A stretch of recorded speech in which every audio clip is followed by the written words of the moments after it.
companion. That's where I long to be, with my three good companions. Just my rifle, pony and me. Microciné, bonjour ou bonsoir, ça va dépendre de l'heure à laquelle vous allez découvrir cette nouvelle émission. Enfin, nous sommes de retour. Mais Nous oui, sommes de enfin. retour, exactement, pour continuer et clore le chapitre, l'émission autour de Kenneth Branagh. La dernière fois, c'était le réalisateur, le cinéaste qui nous intéressait. Aujourd'hui, ça sera l'acteur, ce qui va nous permettre aussi d'aller encore plus loin dans sa filmographie, c'est-à-dire des films qui n'a pas dirigé, donc ça peut être intéressant, on va voir tout ça. Et bien évidemment, en compagnie de notre ami Vivien Lejeune, que vous connaissez très très bien, et qui est journaliste, mais aussi auteur. Il était déjà venu sur cette chaîne pour nous parler de certains livres qu'il a écrits ou coécrits. Coécrit, c'était le guide des compositeurs de musique de film avec notre ami Romain Dasnois, et puis deux autres livres qu'il avait écrits, un sur Dune et l'autre sur Le Seigneur des Anneaux, en attendant le prochain. En Voilà. attendant le prochain. Édité chez Faire d'édition, que Édité je chez Faire salue, et toutes les informations dans le descriptif de cette vidéo. Comment tu vas, Vivien? Ça va très bien, ça va très très bien. Voilà, cette fois-ci ça va bien, parce qu'il faut le dire aux gens, on avait annoncé que la deuxième partie de l'émission sur Kenneth se serait publiée dès le lendemain. Alors on a bien commencé à filmer quelque chose le lendemain, mais en fait j'étais malade tout simplement. Voilà, donc on a dû interrompre l'enregistrement, et là je suis requinqué, je suis gonflé à bloc, et toujours partant pour parler de l'ami Kenneth. Et d'ailleurs, je vais commencer par un petit erratum. Je vous ai montré sur la première émission, je vous ai montré ma très belle affiche de Henri V, la pièce de théâtre. Et comme on était dans la partie bio, j'arrêtais pas de dire que c'était à l'époque de sa compagnie le Renaissance. Alors que non, l'affiche, ça date de 84. Il est donc avec la Royal Shakespeare Company. C'est une représentation de la Royal Shakespeare Company. Donc quand j'ai revisionné notre émission, je me suis dit mais c'est pas possible, Vivi. Enfin tu peux pas dire des bêtises comme ça. En plus il y a marqué en gros. Je suis en train de le montrer. Il y a marqué Royal Shakespeare Company et je dis oui c'est chez Renaissance. Donc voilà. Mais on ne perd jamais une occasion de se ridiculiser un petit peu de temps en temps. Donc c'était là. Mais erratum est fait. J'aurais dû quand même réagir moi aussi, mais bon, je pense qu'on était dans le feu, dans le feu de l'action. Ah, quand on est dans le bouillon. Hein. Exactement. Bon, je vais te montrer la miniature que je vais utiliser pour cette émission. Et il faut savoir que les photos ont été choisies par notre ami Vivien. Et celle-ci, je voudrais savoir pourquoi cette photo-là, pour représenter l'acteur Kenneth Branagh. Pourquoi pas? Oui, pourquoi pas. Alors, voilà. Et oui. Ça. Mais pourquoi? L'ami Gilderoy Lockhart. Alors, il y a deux... ça me fait rire. C'est une très bonne manière de démarrer cette émission, parce qu'en plus, c'est marrant, ça peut nous faire embrayer sur plein de choses directement, quoi. La première raison, honnêtement, c'est que c'est un personnage dans lequel je trouve il excelle. Hein. Il excelle par son humour, son autodérision décalée, à la fois de ce que... là c'est un magicien, mais bon, de l'acteur, auteur dans toute sa splendeur, qui se la pète, qui a un ego surdimensionné, et en même temps qui est un vrai couard, etc. C'est à la fois une parodie d'un Laurence Olivier, c'est une parodie de lui-même, et l'évolution même du personnage renvoie un petit peu à ce qu'on peut percevoir de lui, ou ce que ses détracteurs vont aller chercher à lui reprocher, justement, des excès, des choses comme ça. Donc ça m'amusait. La deuxième raison, c'est que Harry Potter, c'est une saga que vraiment j'apprécie beaucoup, et que là, c'est donc le deuxième film de Chris Columbus. Et puis, je me suis dit surtout, et là, c'est la troisième raison, mais c'est une vraie raison, je me suis dit, Harry Potter, ça fera peut-être plus de clics pour l'ami Samir que une photo de Kenneth Branagh en train de filmer Hamlet avec sa super caméra 70 mm. Mais voilà, puis ça faisait un beau contraste, je trouve, la vignette réalisateur, voilà, en noir et blanc, très un peu artiste. Et puis là, le côté complètement décalé de l'ami Kenneth avec son faux sourire de Lockhart. Voilà, mais donc on verra si le fait de mettre du Harry Potter, on a plus de vues sur la deuxième vidéo que sur la première. Écoute, c'est une expérience scientifique que je mène à travers Microciné. C'est ma première miniature, ce qu'on appelle putaclic. C'est ça, exactement. Mais comme c'est pas toi qui l'as choisi, tu restes Tu restes neutre et pas de problème. Ça sera pas de ta faute. Je reste intègre. Est-ce que tu peux nous expliquer un petit peu d'où vient Kenneth Branagh avant qu'il commence sa carrière Bah, d'acteur sur les planches? on en a déjà un petit peu parlé dans l'émission précédente, et surtout, j'encourage tout le monde à visionner Belfast, hein, puisque de toute manière, tout est raconté dedans, aussi bien son environnement familial que comment dire ça, que social, tout simplement. Et puis le fait qu'il soit parti assez jeune de Belfast après les émeutes, voilà, qu'il soit parti s'installer à Reading avec ses parents, qui sont de classe ouvrière. Donc tout ça, on l'a bien évoqué. Ce qu'on a un petit peu moins évoqué, c'est sa passion du théâtre. Qu'il a découvert justement en arrivant à Reading.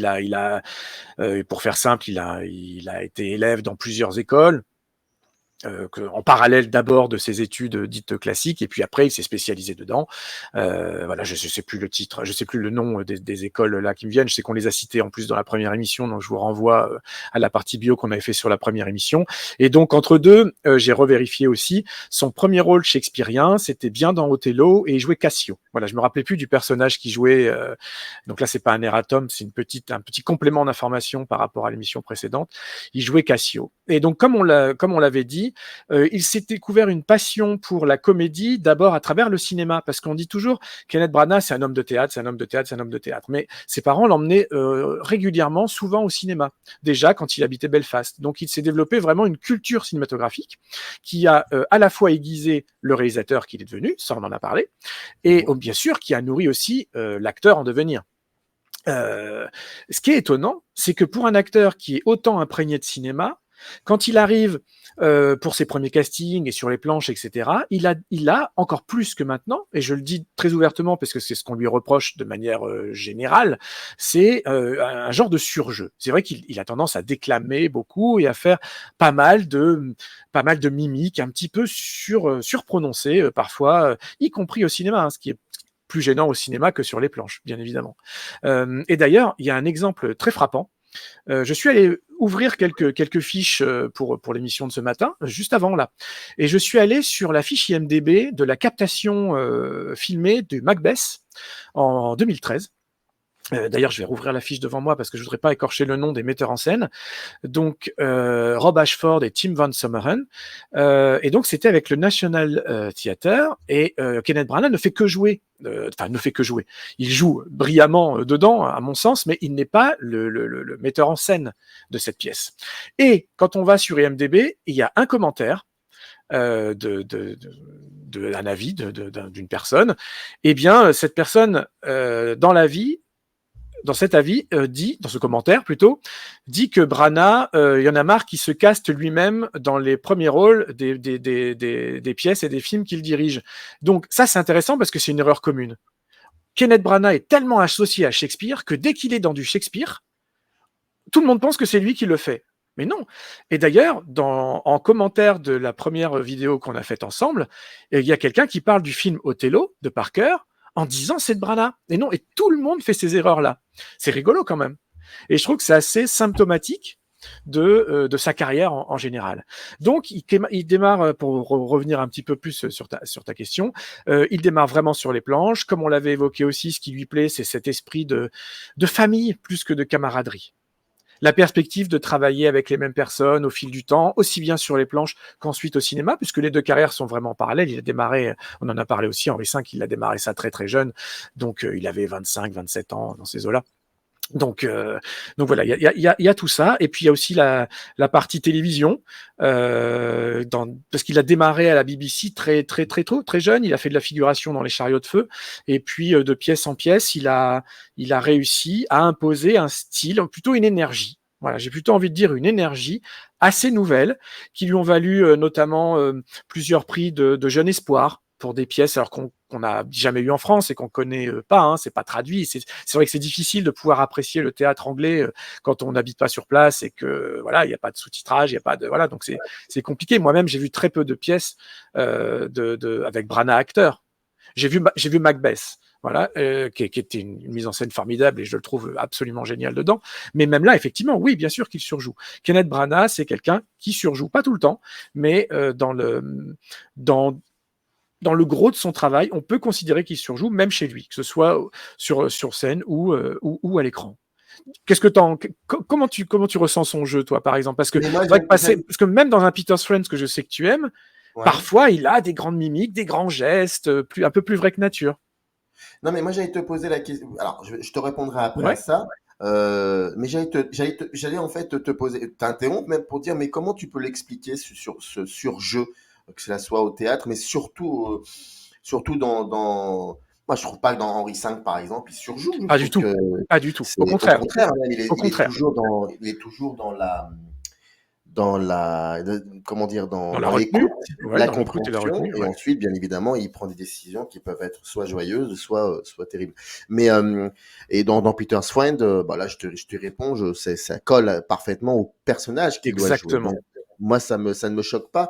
Mais Hercule Poirot, alors, Hercule Poirot, c'est un surjeu peut-être différent, on va dire ça comme Oui. ça, mais en même temps, son personnage est tellement excentrique, tellement intemporel, tellement anachronique, tellement que j'ai même parfois l'impression que il est même en retenue par rapport à ça. Et je ne le compare absolument pas avec d'autres interprétations aussi. Mais toi, comment tu peux expliquer cela, comment on peut expliquer un acteur lorsqu'il surjoue, selon Alors moi, toi? je l'explique, je l'explique par l'enthousiasme. Enfin, c'est comme ça que je le ressens. Je le sens tellement habité par le texte, par la compréhension qu'il a du texte, qu'il le travaille à la mise en scène ou pas. Hein, je veux dire quand il s'approprie un texte. Mais je pense que en fait, le Kenneth Branagh acteur est aussi multiple que le Kenneth Branagh cinéaste. Et ce qui me peine, c'est que la grande majorité des gens, que ce soit simples spectateurs ou critiques ou cinéphiles, peu importe, je suis étonné la grande majorité ne voit pas cette distinction. Parce que le Kenneth Branagh, tu viens très bien de le dire, dans Henri V par exemple, mais je vais essayer de prendre des acteurs où il n'est pas chez lui. On va dire le Kenneth Branagh de Celebrity, qui est assez proche de Woody Allen, qui est assez proche du personnage qui s'est lui-même construit dans Peter's Friends, et quand même très très différent du personnage qu'il interprète par exemple dans Conspiracy. Conspiracy, qui pour moi est un de ses plus grands rôles. On en parlera un petit peu après, je pense, de ce film-là, parce que c'est un film très particulier, très, très intéressant, qui aurait pu être une pièce de théâtre, puisque c'est un huis clos qui se passe quasiment en temps réel. Il est également très différent. Par exemple, pour revenir à la vignette, dans Harry Potter, il surjoue, mais c'est le personnage qui est comme ça. Donc, faut prendre... il faut prendre vraiment avec minutie parce que c'est vrai que moi-même ça m'embête un peu mais en même temps c'est le jeu de pointer du doigt ce trait-là de sa personnalité. Mais ce serait pas honnête de ma part de pas le constater également. Et je pense que ça peut s'expliquer aussi, au-delà de l'enthousiasme et de la passion et de la précision du texte, ça peut s'expliquer justement par sa pluridisciplinarité, son côté pluridisciplinaire, c'est qu'il arrivait très fréquemment qu'il passe toute une journée sur un plateau de tournage, la soirée sur les planches, et que quand tu reviens sur le plateau de tournage le lendemain, tu es toujours en mode déclamation. Parce que le public dans une salle, il faut aller le chercher. Et puis quand tu fais du Shakespeare qui dure 4 heures, c'est même pas qu'il faut aller le chercher, c'est qu'il faut le tenir, il faut le garder. Donc, c'est très difficile de voir ces pièces. Donc, bien sûr que j'aurais envie de vous dire, voyez Macbeth, c'est formidable. Il y a eu une captation parce que c'était retransmis au cinéma dans certaines salles en live. C'est comme ça que je l'ai vu. Donc, et c'est vrai que il est très différent sur scène que dans les films, mais pas à ce point-là, j'ai envie de dire. Et quand il est tout en retenue, mais Henri V, il est en retenue. Pour moi, dans Hamlet est un merveilleux exemple parce que il est parfois en retenue et parfois en déclamation parce que le personnage est comme ça. Il y a des moments où le personnage intériorise, où il est tout seul, ou alors il fait semblant d'être tout seul. On a parlé du être ou ne pas être dans l'émission précédente. Et puis il y a des moments où il fait exprès d'incarner le fou complètement excentrique, qui hurle, qui c'est même pas qui déclame, c'est qu'il hurle sur tout le monde, qui pointe du doigt, qui fait des grands gestes, etc. Je pense qu'à chaque fois, c'est plutôt bien lié au personnage. Et que ce surjeu-là, en tout cas, moi, je l'embrasse plutôt parce que je trouve que Kenneth Branagh, l'acteur, ne ressemble à aucun autre acteur. Je trouve qu'il a vraiment son style. Après, je peux comprendre qu'on adhère ou qu'on n'adhère pas. Mais je me dis aussi que si des cinéastes du calibre d'un Christopher Nolan continue de le rappeler sans cesse, film après film, c'est pas pour rien. Et c'est surtout un bon échange, on en avait parlé aussi, parce que Kenneth Branagh adore accepter de tourner chez d'autres réalisateurs pour pouvoir les observer travailler, se nourrir et continuer de construire et sa cinéphilie et sa propre cinématographie, dans le sens où sa propre façon de voir les choses. Et c'est là où on peut expliquer le fait que les gens ont parfois du mal à pas croire que c'est pas un film de Branagh. Je repense à Othello, etc. Parce que en fait, il est tellement dans l'esprit des gens comme un réalisateur qu'on ne peut pas concevoir qu'il puisse être simplement guidé par quelqu'un d'autre. Et d'ailleurs, je crois que c'est le cas. Je crois qu'il se laisse guider, mais par l'échange. Parce que déjà, du temps de ces diverses compagnies théâtrales, etc., c'est vraiment l'échange qui le caractérise. Voilà. Et surtout l'amour du texte. Ça, je reviendrai toujours à ça, que ce soit dans sa mise en scène théâtrale, quand c'était lui qui avait adapté la pièce, à la repenser, etc., mais aussi bien sur scène. Il a gagné des prix il a joué de tout. Il a joué du Tchekhov, il a joué beaucoup de choses. Donc, il a joué des pièces contemporaines aussi de jeunes auteurs, etc. Donc, mais je ne les ai pas vus, malheureusement. Je ne suis pas à Londres assez souvent. Donc, je peux vraiment parler du comédien Branagh presque que par les films. J'allais dire malheureusement, parce que j'aimerais bien, mais c'est pas facile d'aller au théâtre à Londres ou ailleurs tous les jours. Donc voilà. Mais pour l'avoir vu au moins dans Macbeth, je l'ai trouvé absolument, absolument génial. Et il y a aussi, alors c'est une captation filmée de Look Back in Angers, ou Look Back in Anger, je sais pas comment on prononce le truc, avec Emma Thompson d'ailleurs, qui est une captation filmée, une adaptation de la pièce. C'est une captation vidéo sans public. Tu sais, c'est à mi-chemin entre la captation scénique et puis le téléfilm, quoi. Donc ça existe en DVD. Ça, je l'ai en DVD, par exemple. Donc il y a des petites choses comme ça qui existent et qu'on peut trouver, mais les pièces sont pas, ces anciennes pièces, ces anciens Shakespeare n'ont pas été filmés, ou alors s'ils ont été filmés, en tout cas, n'ont jamais été édités. Donc malheureusement, j'ai pas pu voir ça. Je ne l'ai vu que dans Macbeth. Mais c'est un grand spectacle, Macbeth. C'est un très grand spectacle avec une scène.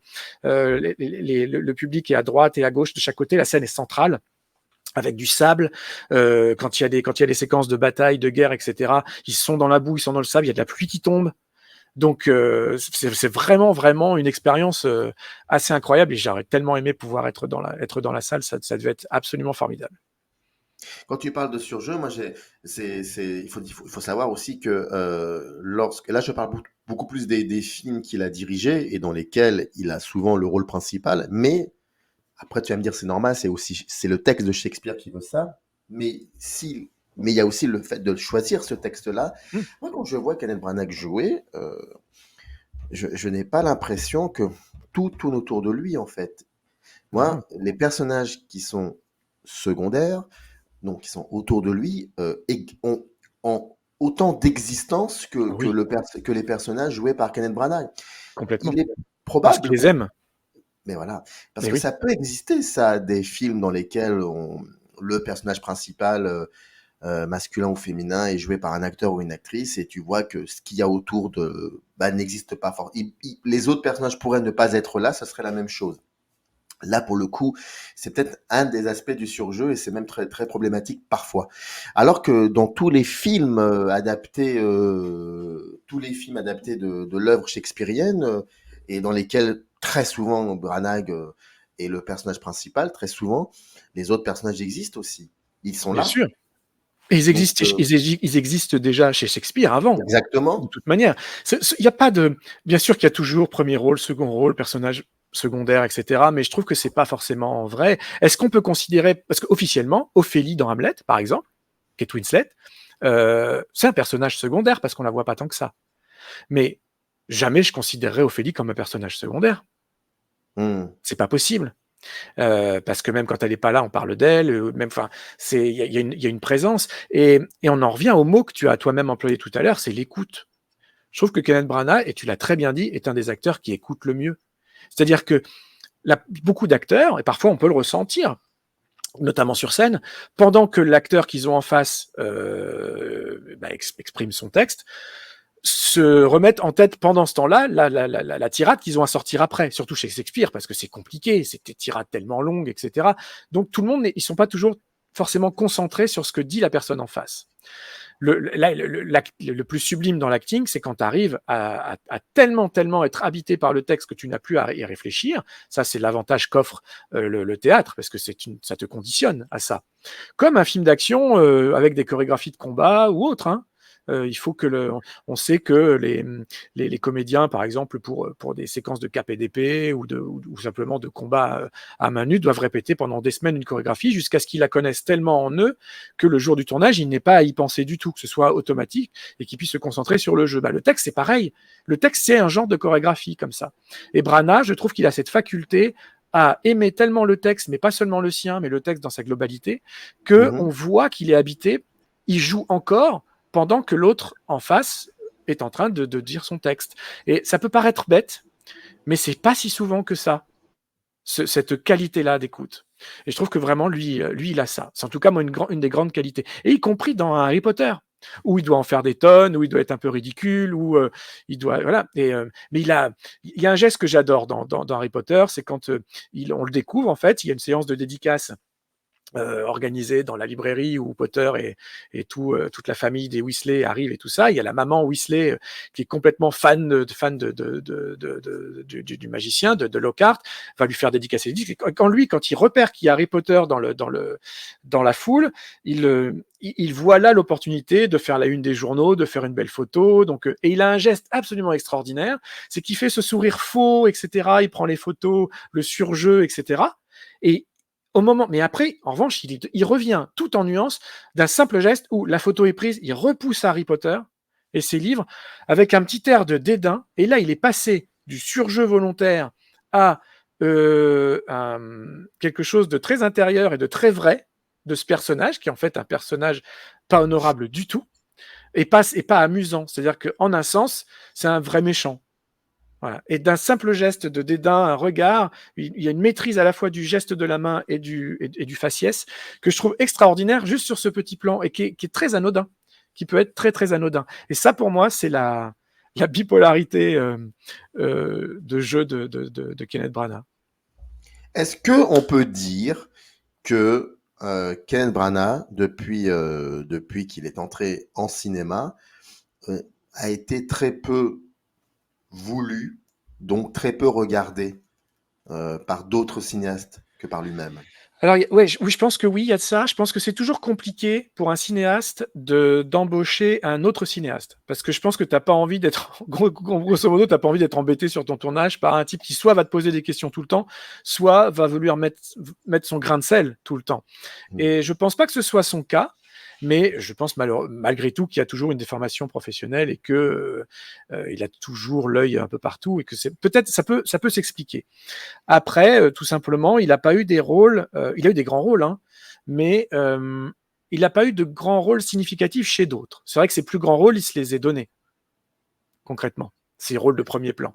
Et chez les autres, il est souvent justement en second rôle, voire en personnage ultra secondaire, voire en caméo. Hein. Chez Nolan, il est quasiment en courte apparition à chaque fois. Même dans Dunkerque, je sais qu'on parle souvent de Dunkerque, je sais pas pourquoi, les gens me disent oui mais regarde dans Dunkerque tout ça, parce que je suis pas très fan de Nolan, c'est pour ça qu'on me dit ça.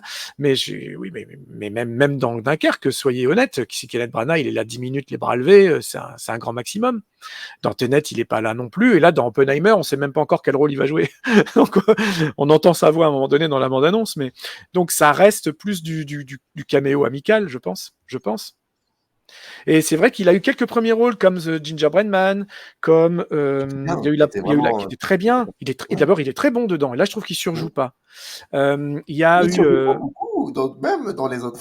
Mais non, j'en reviens toujours à ça, mais parce que c'est ce qu'on lui reproche. C'est pas ce que je pense. Voilà, c'est pas ce que je pense. Valkyrie surjoue pas, dans Celebrity il surjoue pas. Celebrity, dans Celebrity, sur Celebrity, il surjoue, mais c'est le personnage. C'est le personnage. C'est Woody Allen en même temps. Exactement. Woody Allen ne joue pas dans ce film, et donc il a choisi. Je veux dire, à un moment, il faut aussi bien voir les choses. Donc, exactement. Je suis d'accord. Je suis d'accord avec toi. Mais pardon, excuse-moi, Non, je t'en prie. Non, je t'en prie. Je sais plus sur quoi j'allais embrayer. Non, mais c'était par rapport à ça. C'est parce que quand on regarde. Oui. Il a eu sa période comme ça de premier rôle où on aurait pu. Moi, personnellement, j'aurais pu penser que ça allait aussi l'amener vers une carrière d'acteur tout court de premier plan. Au même titre, je sais pas, qu'un je sais pas, j'ai pas d'autres noms en tête. Je dis Mel Gibson, c'est pas le mot, mais enfin peu importe, parce qu'il a fait Hamlet aussi, c'est pour ça que j'y pense.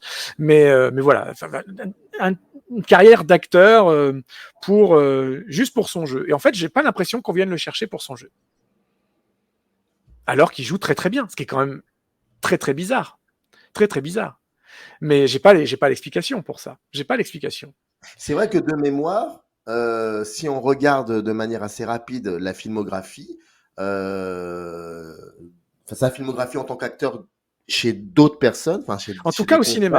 À la voilà, télévision, on est de régulièrement cinéma, venu le chercher. Voilà. À la télévision, de il a des cinéma. rôles de premier plan quasiment, enfin régulièrement. Le cas Wallander étant le plus illustre, parce que ça, Wallander, ça a quand même bien marché. Ça a quand même bien marché. Et il était producteur exécutif, etc. Et pareil, j'ai encore plein de gens qui me disent, oui, quand il a réalisé les épisodes de Wallander, non, il n'a jamais réalisé un épisode de Wallander. Donc, en fait, son parcours tourne un peu en rond, quoi. C'est marrant. C'est marrant en termes de perception du Et grand est-ce que, public, je sais pas, mais. et comme je sais que tu t'es beaucoup documenté sur lui, est-ce que c'est quelque chose qui le déstabilise un peu? Est-ce qu'il en a déjà parlé dans des Non, entretiens? non, non, j'ai pas le sentiment de ça. J'ai pas le sentiment de ça. Moi, en fait, il faut voir qu'il tourne tout le temps quand même, hein. Il tourne tout le temps. Alors parfois, effectivement, c'est pas forcément les premiers rôles, mais il tourne tout le temps. Quand on regarde sa filmographie, que ce soit télé, ciné, théâtre et autres, il est sans arrêt. En fait, ça, je peux vous le dire. En revanche, c'est un hyperactif. C'est un hyperactif. Et alors, c'est une phrase que je l'ai entendu dire dans une conférence. Alors, ça peut être pris comme une part d'ego, mais je pense pas que ce soit le cas.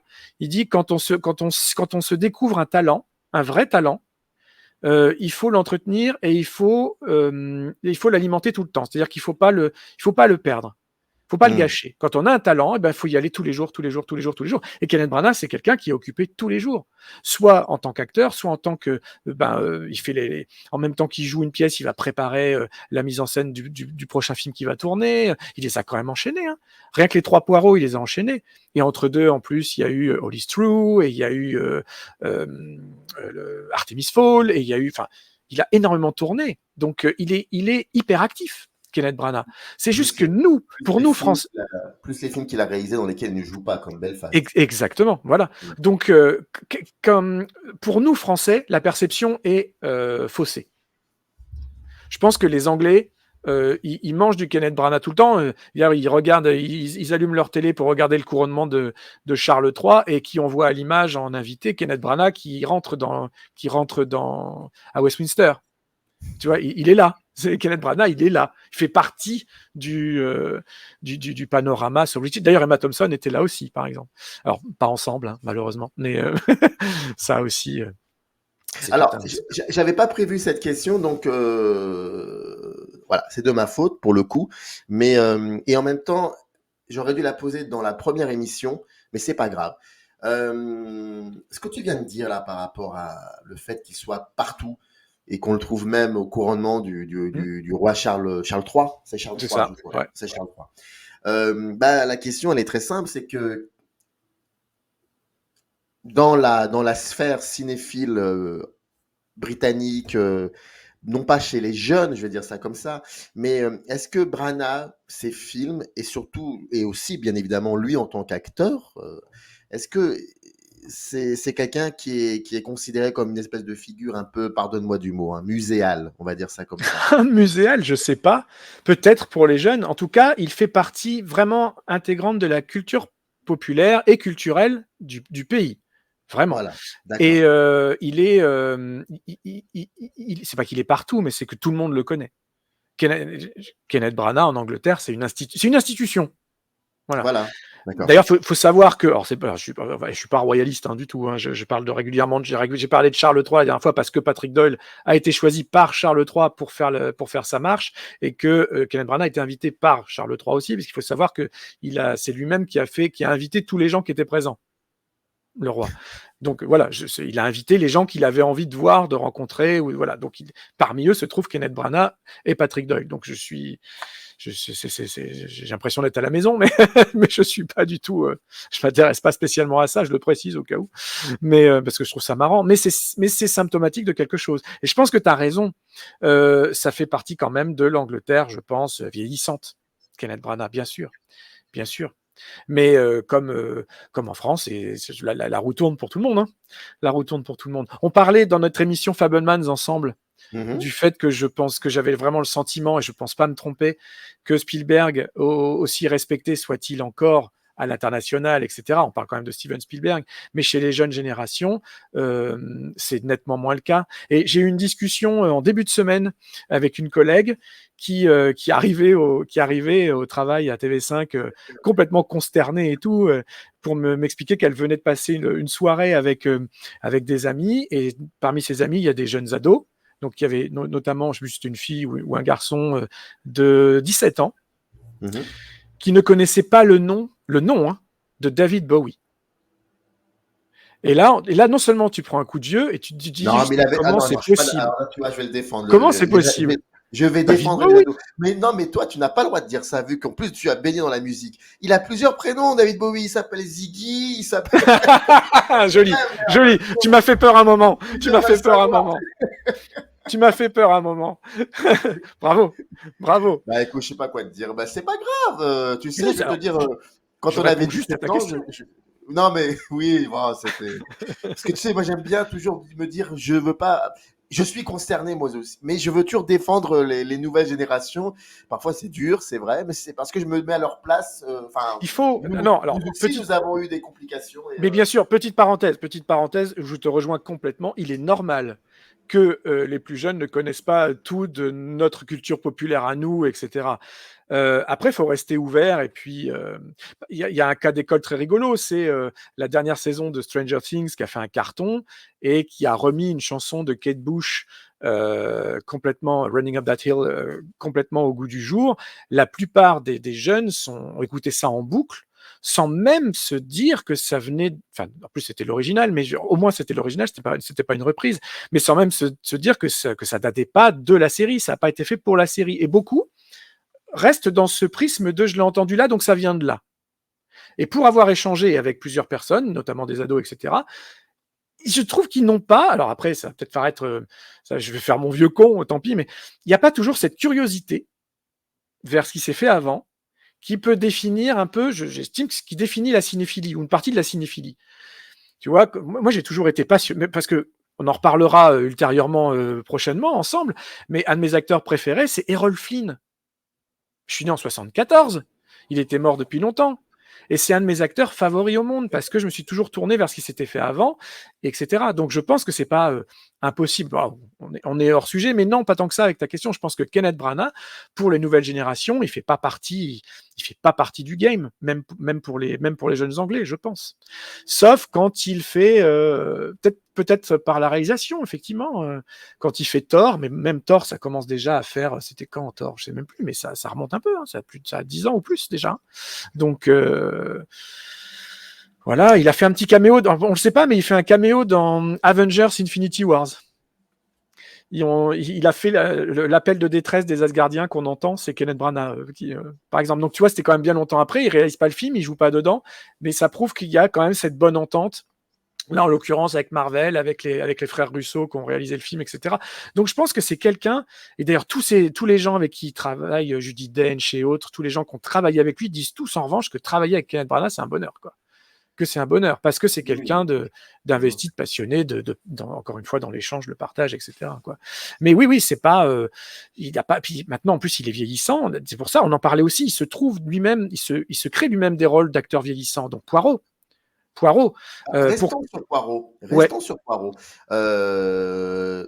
Bon, je pense que Poirot, c'est aussi une réponse à. Enfin, je pense que s'il n'y avait pas eu l'adaptation, enfin, s'il n'y avait pas eu la série Sherlock, oui, clairement.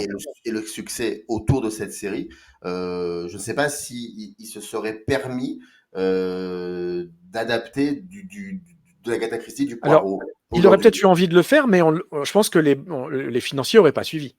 Voilà, il y a peut-être de cela, oui, il y a surtout de cela, c'est vrai que tu as raison. Mais quand on voit les deux premières, là, je parle vraiment pas de la mise en scène des films. Non. Mais quand on voit ces deux premiers films, en attendant le prochain qui arrive en septembre, d'ailleurs, le 23, je crois, enfin bref, peu importe, ou le 15, je sais plus, mais en tout cas, c'est en septembre, si tout se passe bien, Mystère à Venise. Il y a aussi cette volonté très forte d'être entouré, parce que les personnages demandent ça aussi. Ils sont jeunes, donc d'être entourés aussi de nouvelle génération d'acteurs et d'actrices, à part quelques exceptions. Mais il y a de cela, surtout dans le second, d'ailleurs, surtout dans Mort sur le Oui. Nil. Et moi, la question, c'est très simple, c'est que pourquoi, selon toi, parce que même si c'est lui, il les a réalisés, mais qu'est-ce qui fait qu'il ait décidé de jouer Poirot? Qu'est-ce qui fait que son choix se porte sur Poirot? Qu'est-ce qui fait aussi qu'il y a certains personnages dans des films qu'il n'a pas réalisés, il a envie de les jouer? Il y a toujours quelque chose, alors qu'il Alors, sait. c'est simple, Comment tu décides? dans le cas de Poirot, c'est un peu comme pour Thor. Alors, je sais que ça fait un raccourci clavier, mais c'est juste parce qu'il est fan, en fait. Il adorait, il adorait Christie, il adorait lire ces livres-là. Et c'est pas pour rien qu'il en fait 3. Hein. Ça montre bien l'amour qu'il a au personnage. Et ce qui peut choquer les gens, c'est justement le fait qu'il détourne un peu le personnage et qu'il se permette de créer son origin story, etc. Ça aussi, on en avait un petit peu parlé, je crois, dans la première émission. Voilà. Moi, il y a un truc. Alors, en tant qu'acteur, je vais continuer de te répondre, hein, mais après, je vais oublier. Donc, en tant qu'acteur, en revanche, il y a un truc qui me dérange sur les Poirots. C'est notamment sur les flashbacks de Mort sur le Nil, que j'aime beaucoup, mais il n'aurait pas dû parler français et pas faire parler ses acteurs britanniques français, parce que il a beau faire tous les efforts qu'il veut, il n'a pas l'accent français, et c'est assez, enfin, ou belge en l'occurrence, mais je veux dire, moi, ça me sort du truc. Je regarde les films en version originale, et quand j'entends parler comme ça Hercule Poirot, c'est pas possible. Tu vois, concrètement, je veux dire, c'est avec un accent so british, il peut faire tous les efforts qu'il veut. Moi, à sa place, pour le respect du texte, justement, et de la continuité, je me serais fait doubler. Ou juste, j'aurais tout fait en anglais. Mais Pourquoi ce... il a l'accent quand il parle en anglais, il a l'accent dans les deux premiers. Oui, mais alors ce qui est marrant, c'est qu'il arrive très bien, à parler anglais avec l'accent. En revanche, il n'arrive pas à parler français sans son Non, accent anglais. il redevient le Henri V qui apprend le Voilà, français. exactement. Le thin, cette scène, elle est géniale. Avec la séquence avec Emma Thompson qui lui apprend à parler Extraordinaire, voilà. Extraordinaire. Mais surtout la séquence où elle-même apprend avant avec son. Mais elle parle couramment français. Oui, Emma complètement. Et Thompson. d'ailleurs, elle prononce très bien. Ouais. Mais bon, c'est une erreur un peu commune voilà. C'est dommage parce que la séquence est super chouette. Elle propose vraiment quelque chose. Et en VO, tu peux pas t'empêcher de te dire, oh là là, qu'est-ce que c'est que cet accent? Hercule Poirot, il peut pas parler comme ça. Tu as raison parce que pardonne-moi là, c'est désolant de faire ça, mais quand tu regardes les épisodes avec David Suchet, tu oublies qu'en fait c'est un acteur vraiment purement britannique avec un sens théâtral, parce que quand tu le vois dans les coulisses ou dans des making-of s'exprimer, waouh, c'est assez impressionnant. Et alors que Branagh, parce que je pense qu'il y a aussi David Suchet, on le connaissait moins quand on l'a connu, enfin quand on l'a découvert avec Poirot. Branagh, on le connaît depuis très très très très longtemps. On sait ce qu'il est, on sait comment il est, on sait comment il parle. Donc c'est très très perturbant. Et moi, la première des questions que je me suis posée, je n'ai pas pensé forcément à cet amour immodéré pour Agatha Christie, parce que pour moi, c'était pas forcément. Il devait y avoir autre chose, quoi. Je m'étais dit, mais qu'est-ce qui fait déjà on repart à l'aventure avec Poirot? Je pense quand même qu'il y a eu là où tu as raison, je te rejoins, c'est que je pense qu'il y a eu un moment de... Alors, c'est de la spéculation, mais je pense qu'il y a eu un moment de recherche où il avait envie de se refilmer à nouveau, et donc de trouver à nouveau un personnage fort et en adéquation avec l'âge qu'il a aujourd'hui. Ce qui n'est pas forcément évident. Et je pense que il a dû relire un petit peu, donc il a toujours aimé Agatha Christie, ça il l'a dit à plusieurs reprises, etc. Et il voulait travailler avec les ayants droit, avec les héritiers, il voulait faire les choses bien, et d'ailleurs il a fait les choses bien, tout dans les règles, tout dans les accords, etc. Mais je pense qu'effectivement il y a une part de ça, c'est ce besoin de se remettre en scène. Parce que je pense que c'est quelque chose que je peux comprendre. Et pareil, avec une possibilité de licence populaire. Je pense qu'à un moment donné, c'est pas qu'ils cherchent le succès, mais c'est que quand tu fais quelque chose, tu as envie que ça fonctionne. Et le fait est qu'à leur niveau, ces films-là fonctionnent. Hein. Même ça a mauvaise presse en général, ils sont plutôt très mal notés. Mais les films c'est Fox, je crois, ça a marché suffisamment pour que ce soit une trilogie. Donc rien que ça, c'est la preuve. Et d'ailleurs, moi, j'habite, tu sais très bien où j'habite, mais j'habite dans un endroit où il y a un petit cinéma, il n'y a pas beaucoup de monde, etc. Mort sur le Nil est passé au cinéma, alors que ces autres films ne passent pas. All is True, il a fallu aller à Paris dans des petites salles hein, pour le voir, sinon tu le vois pas du tout. Hein. Donc c'était pareil pour La Flûte enchantée, c'était pareil pour voilà. Donc je pense qu'il avait ce double, non, un amour réel pour l'œuvre et le personnage d'une part, mais aussi cette envie et ce besoin de revenir à quelque chose de commercialement viable. Parce qu'il alterne avec tellement d'échecs, mais ça aussi on en parlait dans sa filmographie de réalisateur. Il y a quasiment un film sur deux où il fait un film indépendant, type Belfast, type All is True, type Sleuth, qui par nature ne fonctionne pas. All is True est un très très beau film, un très très bon film, où il joue Shakespeare en personne, voilà, sur les derniers jours de son existence.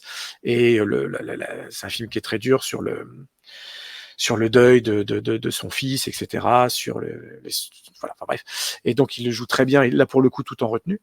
Donc voilà, mais il a toujours ce besoin de revenir à un succès plus populaire. Sinon, juste il arrête de travailler dans l'industrie du film. Hein. Concrètement. En tout cas, je pense que ça s'explique en partie par ça. Mais si le fait que Disney le rappelle pour faire ne serait-ce qu'un caméo ou faire encore d'autres films, etc.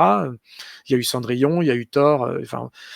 Je pense que c'est quelqu'un avec qui c'est agréable de travailler. En tout cas, voilà. Et d'ailleurs, je vous montrerai en toute fin d'émission un petit truc intéressant à ce niveau-là, sur le côté des équipes. Mais je garde ça pour la fin. En 2001, il va jouer sous la direction de Frank Pearson dans un film qui s'appelle Conspiration. Oui, ouais. Et le personnage qu'il joue, c'est Reynard Heydrich. C'est très drôle parce que je crois que récemment est sorti un film, un long métrage, je crois, qui reprend la même intrigue, ouais. La même intrigue, la même trame narrative. Et dès le début de l'émission, tu as insisté beaucoup pour revenir sur ce rôle-là. Pourquoi ? D'abord parce que je trouve que c'est un téléfilm qui devrait être diffusé dans les écoles. C'est un téléfilm qui est glaçant, mais glaçant, quoi. Donc, pour ceux qui savent pas ce que ça raconte quasiment en temps réel la réunion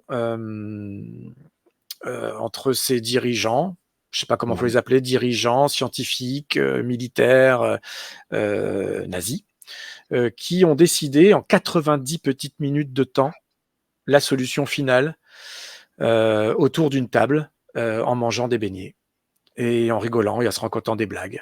C'est exactement ça. Hein. Si vous n'avez pas vu le film, c'est exactement ça. Voilà. Et le téléfilm montre ça avec une très belle brochette d'acteurs. Kenneth Branagh, pour le coup, dans le rôle principal de comment s'appelle-t-il déjà Heinrich, voilà. Et il est, je trouve, d'une justesse terrible parce qu'il est...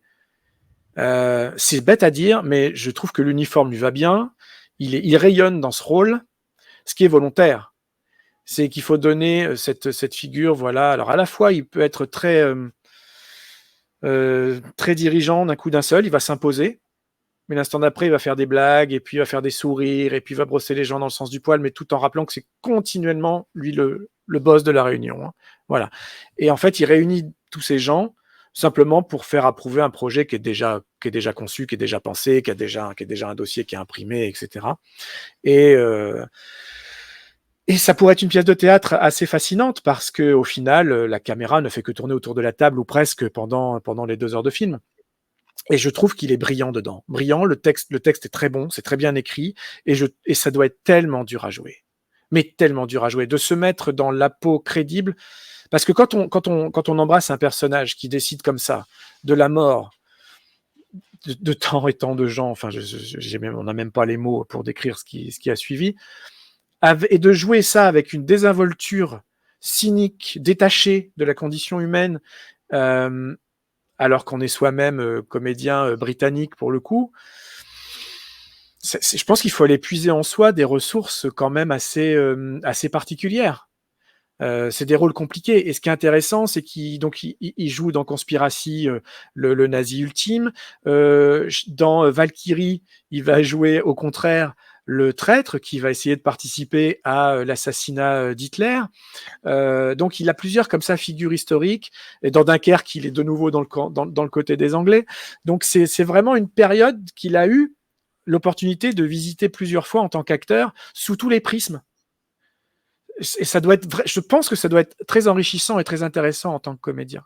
Et le fait qu'il soit déjà Kenneth Branagh au moment où Conspiracy sort fait que c'est pas parce que tu peux être vite catalogué dans un rôle de nazi et de méchant. Il y a des acteurs comme ça qui ont été catalogués. J'ai pas de nom tout de suite là, mais il y en a qui ont eu le malheur de jouer des nazis terribles dès leur premier film ou téléfilm ou etc. et qui sont restés cantonnés au rôle de nazis toute leur ou équivalent des rôles de méchants etc. toute leur vie. Donc ouais non c'était pour moi c'est un rôle important et donc comme je disais une très belle opportunité d'observer d'incarner plusieurs facettes d'un même drame, c'est le mot est faible, mais de même circonstances historiques comme ça. Et je pense que pour un acteur c'est intéressant et que c'est possible parce que il était déjà connu et que du coup on peut, c'est pas parce qu'il va jouer ses rôles de nazi qu'on va le cataloguer là-dedans. Il peut redevenir Henri V ou un autre Shakespeare après ou Hercule Poirot après. Il a cette particularité-là d'être à ce point caméléon, je trouve. C'est-à-dire que ce qui est marrant, c'est que, encore une fois, beaucoup de gens lui reprochent un jeu un peu unique ou un peu systématique, alors que moi, je le trouve vraiment acteur caméléon. Même physiquement, il se change très, très souvent. Je veux dire, on peut pas. Voilà, là, tu as Poirot, Hamlet, Frankenstein et Shakespeare. Bon, bah, limite, on peine à reconnaître le même type, quoi, concrètement. Et il y a quelque chose de très intéressant à noter dans sa carrière pour le côté français. C'est qu'ils ont toujours eu d'ailleurs à avoir beaucoup de mal à lui trouver un doubleur attitré. Il n'a pas de doubleur attitré. Quand on regarde tous les films de Kenneth Branagh, que ce soit les siens ou ceux dans lesquels il a joué, il a rarement le même doubleur. Et à chaque fois, je dois avouer que ça marche plutôt pas mal. Ils ont été chercher des voix différentes en fonction plus du personnage qu'il incarne que Branagh lui-même. À la différence d'un De Niro, d'un Bruce Willis, d'un Tom Cruise, d'un Harrison Ford, qu'on a du mal à détacher de Richard Darbois, etc. Branagh, lui, il a eu, honnêtement, 10, 20 voix différentes, et à chaque fois, c'est différent. Il n'a pas la même voix sur Poirot que sur Wallander, alors qu'il a quasiment le même âge, il pourrait. Mais c'est pas le même doubleur. Sur ses films à lui, c'est pareil. Alors, il a été doublé par Poivet plutôt bien dans Beaucoup de bruit pour rien et dans Peter's Friends au début. C'est la même voix que Tom Cruise dans ses jeunes années et surtout la voix de Bruce Willis et de Don Johnson dans De flic à Miami, je ne peux pas ne pas le citer. Et voilà, et ça lui allait plutôt pas mal. Mais effectivement, en fonction des rôles, de l'intensité qu'il dégage de chacun de ses personnages, eh ben, un doubleur différent s'impose. Et ça, ça veut bien dire quelque chose, parce qu'il faudrait demander au directeur de casting des voix françaises pourquoi Kenneth Branagh, on n'arrive pas à lui coller une étiquette vocale. Eh bien, simplement, j'ai envie de répondre de manière un peu provocatrice, parce que c'est un très, très grand acteur. Et que, du coup, il n'a pas une voix universelle. Je trouve ça super fascinant, parce qu'il y a peu d'exemples comme ça. En général, on trouve une voix pour un acteur et on rappelle le même doubleur, comédien de doublage, pardon, sur l'ensemble d'une filmographie. Branagh, non. On va clôturer cette émission et donc ce diptyque sur Kenneth Branagh. Je crois que tu voulais finir en beauté. Bah, je veux finir sur la rencontre avec l'ami Kenneth Branagh, puisque rencontre il y a eu, elle était pas très longue, mais avant rencontre, j'ai deux petites choses à vous montrer. Et comme j'ai mes amis, mon entourage connaissent ma passion pour Branagh, j'ai régulièrement eu des petits cadeaux qui concernent son œuvre, que ce soit des bouquins, des films et autres. Mais j'ai toujours voulu, avant de pouvoir le rencontrer, bien sûr, je rêvais d'avoir un autographe de Kenneth Branagh, etc., d'avoir quelque chose. Et j'avais d'abord un collègue, Nicolas Schiavi, mon ami, qui travaillait à l'époque pour TF1 et qui avait eu la chance de faire une petite interview avec l'ami Kenneth à la sortie de Thor. Eh bien, m'avait gentiment ramené le beau dossier de presse et me l'avait fait dédicacer.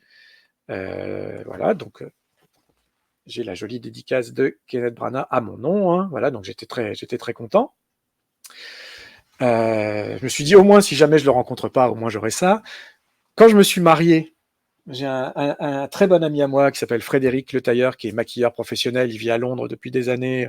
Il a fait des spectacles. Il est sur tous les grands défilés de mode et tout ça. Voilà. Et lui m'avait offert pour mon mariage ceci, et ça, c'est intéressant. Ça, c'est un cadre d'une photo de Frankenstein que vous n'allez pas forcément très bien voir. Mais en fait, c'est un cadre cadeau. Alors, il a dû avoir ça sur eBay ou je ne sais pas où. signé par... Oh là, vous allez rien voir du tout, je suis désolé. Je vais Ça va essayer de être faire bon. ça. Voilà, Ah, comme si. ça. Ah, c'est Voilà, bon. comme ça. Donc, c'est un cadre donc, signé par Kenneth Branagh et ça montre bien son attachement aux équipes.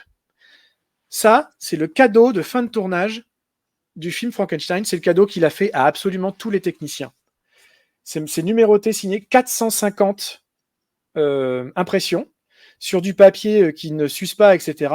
Signé de sa main avec le nom de chacun des techniciens. Donc là, c'était un certain Timothy Willis. Alors, je ne sais pas pourquoi Timothy Willis a préféré se débarrasser de ce truc. Bah oui, c'est marrant Mais ça. toujours, voilà, donc toujours, mais bon là, on m'a offert ça le soir de mon mariage, et voilà, je trouve que c'est sympa comme geste, ça montre le réalisateur qu'il est, parce que ça prend du temps, ça prend de l'argent et du temps, et donc voilà, et donc là c'est le 230, c'est ça, 237e cadre sur 450 pour l'équipe de Frankenstein, je trouve ça super joli, voilà, donc je suis très content d'avoir ça, et puis bon bah pour finir, comme vous pouvez le voir, finalement rencontre il y a eu un beau jour, je vais essayer de vous l'approcher, mais Alors voilà, attends, voilà, hop voilà, là.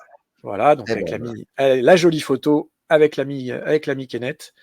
Donc ça, je suis très content. Et c'était, là encore, je remercie des amis. C'est pour ça que je voulais absolument en parler.